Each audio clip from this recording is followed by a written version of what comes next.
চাঁদা নিচ্ছ কেন? চাঁদা নেওয়া নিষেধ না? এক পয়সা চাঁদা দেওয়া হবে না এই বাংলার মাটিতে। এই বাংলার মাটিতে এই লাইট মারো না।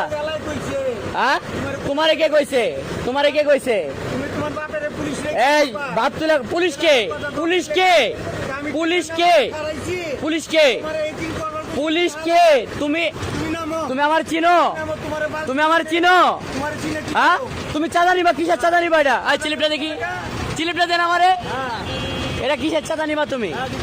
হ্যাঁ, ঢাকা দক্ষিণ সিটি কর্পোরেশন এটা অনুমতি দিছে কে? আমার বাপে। হ্যাঁ, আমার বাপে। তোমার বাপরে নিয়েছে খাড়া করার রাস্তার মাঝে? আমার বাপে এই বকিল, হ্যাঁ? আমি খারাইতেছি না। তুমি খারাইবা কেন? তুমি এত চিল্লাইতেছো কেন? চিল্লামো না কেন?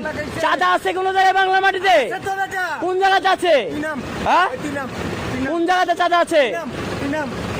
এই গাড়ি বন্ধ করেন, আর গাড়ি বন্ধ কর। চাঁদা দিমু আজকে। চাঁদা দিবি, প্রত্যেক চাঁদা খাইছে। চাঁদা চাঁদা কোন জায়গাতে আছে বাংলা মাটিতে? এটা কেউ কেউ রাখতে বলছে? ইশাক ভাই বলছে? না দিতে হবে, হ্যাঁ, আমি খারাইছি। ইশাক ভাই বলছে? হ্যাঁ? এখানকার যে এমপি ইশাক বলছে? এমপি সাহেব হ্যাঁ, বলে। ইশাক বলে নাই? ইশরাক রায় সাদেক সাদেক খোকার ছেলে বলে নাই যে চাঁদা উড়াতে হবে রাস্তাতে? জায়গায় সকাল শুকিয়ে খোকার ছেলে বলে নাই যে পুরান ঢাকাতে চাঁদা উড়াতে হবে? সকাল ছেলে ইশাক বলেছে চাঁদা চলবে না পুরান ঢাকাতে। এটা তারেক রহমানের কথা, চাঁদা চলবে না। হ্যাঁ, যাও যাও যাও, তুমি যাও, তুমি যাও, তোমার কামে তুমি যাও, তোমার গোয়ায় কামড়াইতেছে। এই যে তোমার রায়কা দিলাম, তুমি মাথায় রাখো। এইটা এটা কি করতে পারি তুমি দেখতে পাইবা। ঠিক আছে, তোমার দেখতে পাইবা তোমার কি করতেছি আমি।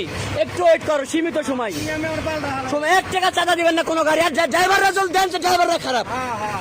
1 পয়সা চাঁদা চলবে না বাংলার মাটিতে, কোনো চাঁদা চলবে না।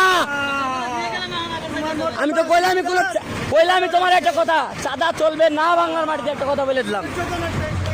পুরান ঢাকাতে বিশেষ করে আমি মাননীয় প্রধানমন্ত্রী তারেক রহমান স্যার আপনার দৃষ্টি আকর্ষণ করছি, একটা গাড়িও চাঁদা দিবা না এখানে, একটা গাড়িও না। পুরান ঢাকাতে আমি মাননীয় প্রধানমন্ত্রী স্যার আপনার দৃষ্টি আকর্ষণ করছি, এই ঢাকা দক্ষিণ সিটি কর্পোরেশনের চাঁদা নেওয়া বন্ধ করতে বলেন। আমরা ড্রাইভাররা খুবই নির্যাতিত, খুবই তাদের ব্যবহার আচরণ আমরা খুবই নির্যাতিত। দয়া করে সকল ড্রাইভার, হেল্পার এবং মহাজন ভাইরা ভিডিওটা শেয়ার করবেন, জনাব তারেক রহমান স্যারের সামনে যেন ভিডিওটা পৌঁছাই। আসসালামু আলাইকুম।